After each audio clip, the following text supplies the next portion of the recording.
Have you ever been hated by the very people you are trying to save? I do not mean an argument or some family drama. I mean pure, cold hatred from the people who gave you life, because that was my reality. My name is Anna, and this is the story of how my own parents tried to destroy me while living under my roof. It started 2 years ago, when everything in my life finally began to make sense. I had worked my way up from being a single mom with 2 part-time jobs to managing a small design studio downtown. My son, Michael, was 7, quiet, gentle, the kind of kid who still picked flowers for his teachers.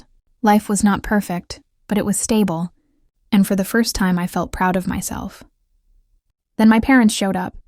They had always been difficult. My father, Charles, was once a respected man in our small town, owned a hardware store. Everyone knew him.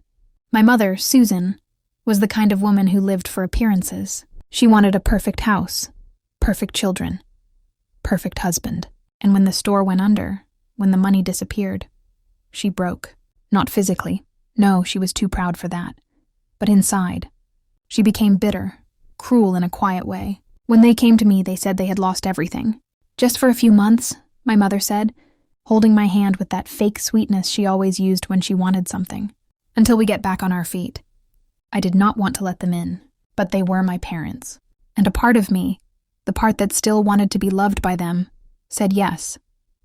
The first few days were fine. My father fixed the loose cabinet doors.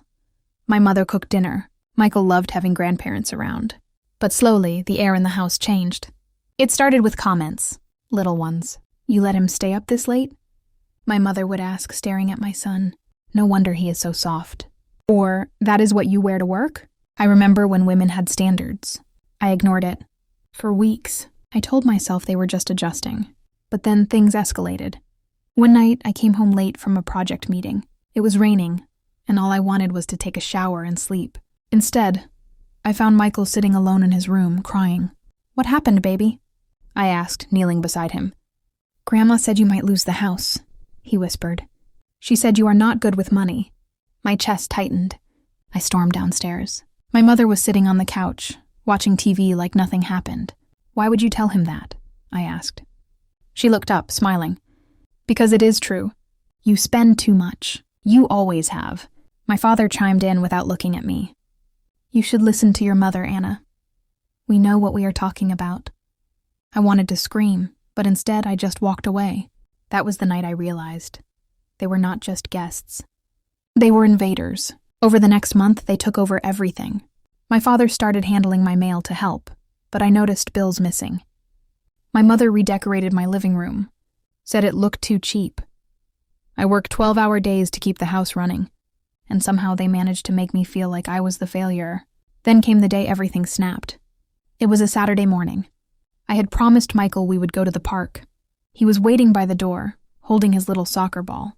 My parents were in the kitchen, arguing as usual. I tried to ignore them until I heard my name. She is pathetic, my mother hissed. 34 years old, single, still playing mommy like it is an accomplishment. My father's voice was low, cruel. She should be grateful we even stayed. Without us, she would have drowned by now. I stepped into the kitchen. Get out, I said. They both turned to me, shocked. What did you just say? My mother asked. I said get out of my house. My father laughed, an ugly, dry sound. You think you can do this without us? You can barely keep your head above water. My mother stood, her voice shaking with rage. You ungrateful little brat. After everything we have done for you, you and your kid are dead weight. A drain on everyone around you. Michael was standing behind me, frozen. I turned and saw tears in his eyes. That was the moment something in me broke. Or maybe something finally woke up. I walked over to her slowly, my voice calm. You live in my house. You eat my food. You wear clothes I bought. And you call me dead weight? She smirked, trying to hold control. You would not have this house without us. I stared at her for a long second. Then I said the words I had been holding back for years. Actually, Mom, you would not have a roof over your head without me. Her face went pale. She knew what I meant, because what they did not know was that I had already started digging into their finances. I had discovered that their business collapse was not just bad luck. My father had gambled away their savings, and my mother had lied about it to everyone, including me. I found out she had even forged my name on an old loan application. That was why my credit had been trashed for years. So I stood there, letting the silence sit heavy. Then I pulled out my phone and showed them the documents.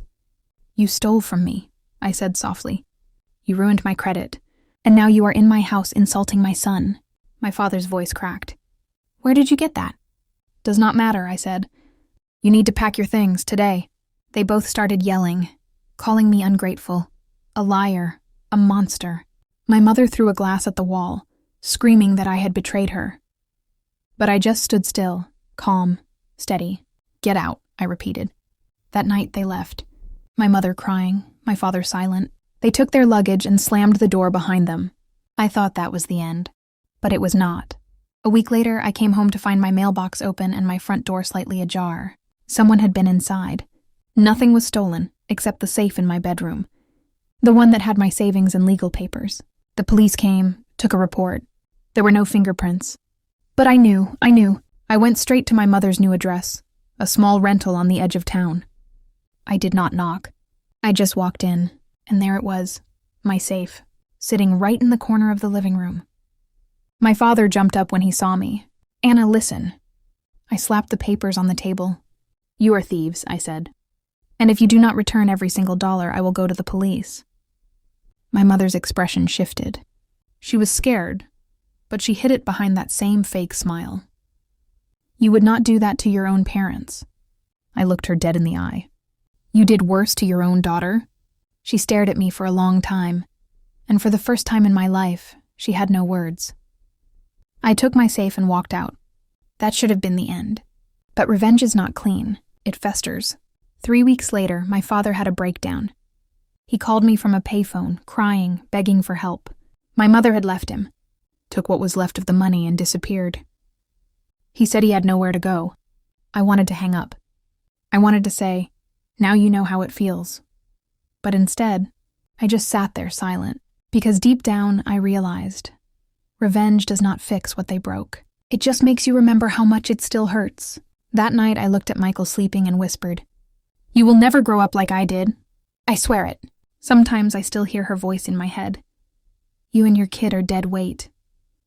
And when I do, I smile, because every single time I pay a bill, or buy Michael new shoes, or tuck him in under a warm roof that I built, I remember the truth.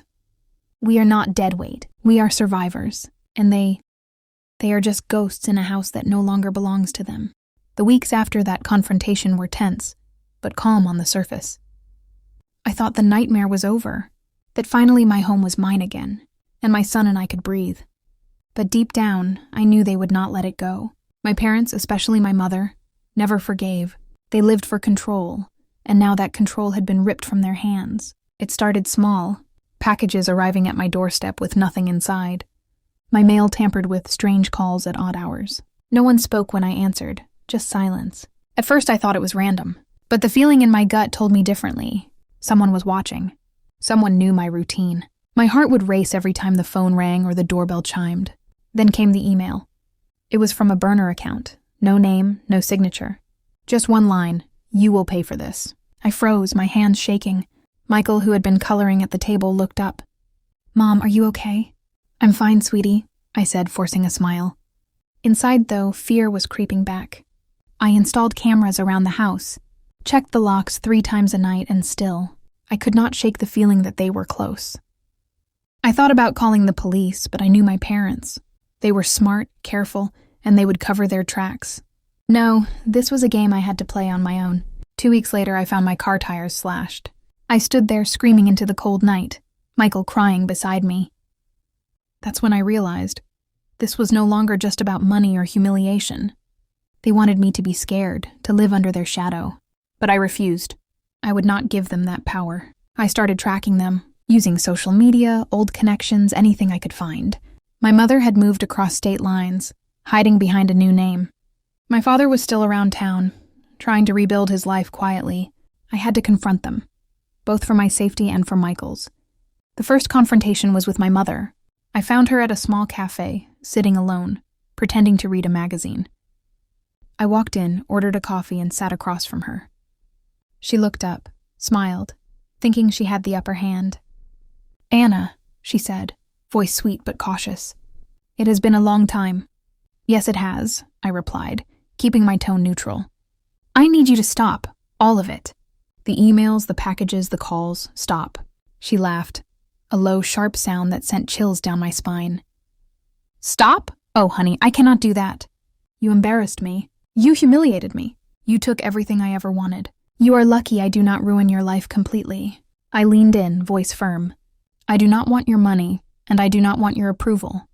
I want my life back. My son's life back. You stay away, or I make sure the law sees everything. All of it. Her eyes flickered with something I had never seen before. Fear. She composed herself quickly, smiling again. Be careful, Anna. You do not know what I am capable of. I left, but her words stayed with me. She had no intention of stopping, and I knew the next move had to be decisive. I turned my attention to my father next. Charles had always been the quieter one, the one who let my mother lead. But he was dangerous in his own way. He knew how to manipulate, how to make people doubt themselves. I tracked him to a small apartment downtown. I waited until evening, then knocked on his door. He opened it slowly, surprised to see me. Anna, what are you doing here? I came to talk, I said, stepping inside. He closed the door behind me a little too quickly. You should not have come here, he said. It is late. I will not let you or my mother continue to threaten us. Michael and I have a right to live without fear. You hear me? His face darkened. You do not understand. We have given you everything. Everything? You took everything. You took my peace. You took my money. You took my childhood. And now you think you can continue? I slammed my hand on the table. It ends tonight. He took a step back, raising his hands. Anna, calm down. I am your father. You cannot... I can, I said, voice rising. I am done being afraid. Done being your victim. Done letting you control me. The look in his eyes changed then. For the first time, he seemed small, fragile. I realized my parents had lived their whole lives believing fear gave them power, but I was no longer afraid. I left his apartment with a sense of cold determination. I went home, secure in the knowledge that I had faced them both. But I also knew this was far from over. My mother was unpredictable, and my father had always been cunning. Over the next month, I began documenting everything, every suspicious call, every package, every encounter. I stored videos, emails, photos. I was building a case, not just for myself, but for Michael. He deserved a childhood free from terror. Then the final move came from an unexpected place, my mother's lawyer. An envelope arrived at my door, thick with papers. I opened it, hands trembling, and read through the court notices. She had tried to sue me for eviction, claiming that the house and all its contents were legally hers. My father had backed her claim, citing some obscure agreement from decades ago. I smiled quietly to myself. I had anticipated this. Every document she had filed was sloppy. Every signature traceable. Every claim flawed. I contacted a family attorney, presented the evidence I had meticulously gathered, and within a week we filed countersuits. The courtroom battle was tense. My mother cried, accusing me of betrayal. My father sat silently, avoiding my gaze. But the judge saw the truth. My evidence, my calm recounting of events, my documentation of harassment and fraud. It was airtight. In the end, the court ruled entirely in my favor. My parents were ordered to leave the state, surrender all attempts at contact, and pay restitution for the damages they caused. I finally felt a weight lift off my shoulders. Michael hugged me that night, resting his small head against my chest. Mom, are we safe now? Yes, baby, I whispered, tears in my eyes. We are finally safe. In the weeks that followed, life slowly returned to normal. I fixed the house to my liking, planted flowers with Michael in the yard, and for the first time in years, I could breathe without fear. But the memory of their cruelty never left me. Sometimes in the quiet moments, I could still hear my mother's voice screaming at me, calling me dead weight. I could feel the lingering tension of years spent under their manipulation. Yet every time I look at Michael, laughing, playing, living without fear, I remember why I fought back. I fought to reclaim our lives. To protect my child, to prove that no one, not even your own parents, has the right to control or destroy you. And as I lock the door each night, ensuring it is secure, I smile quietly to myself. Because we survived, we endured, and we will never be victims again. They tried to break me. They tried to break us. But in the end, it was their own hatred and greed that destroyed them. And I am free. Free to live, free to love, free to raise my son in a world where fear no longer rules our lives. And that, more than anything, is the sweetest revenge of all.